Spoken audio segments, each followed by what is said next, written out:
Storm surge is always the big problem, and you may not know this, but our own KXAN meteorologist David Yeomans is also a hurricane researcher, and he joins us from the First Warning Weather Center with more on the dangers of those storm surges. David?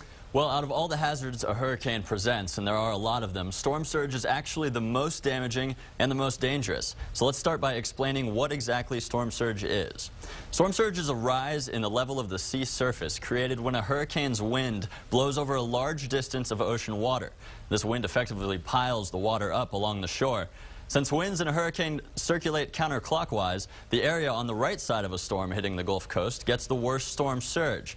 Another thing to consider is that storm surge does not take into account waves or tides. Now, with Isaac, we're expecting a storm surge of 9 to 12 feet. Add that onto a high tide of 1 to 2 feet and waves of up to 10 feet, and we're looking at the potential for the water surrounding New Orleans to be 20 to 24 feet higher than usual. Now, this new system was designed to withstand a Category 3 storm. And with Isaac only at Category 1 status, you would think that that means that New Orleans is in the clear. But Isaac's large wind field and very slow movement make this hurricane a little more dangerous than the average Category 1. Be sure to stay tuned to KXAN for the latest updates on Hurricane Isaac, including from our own Chris Sadeghi live in New Orleans.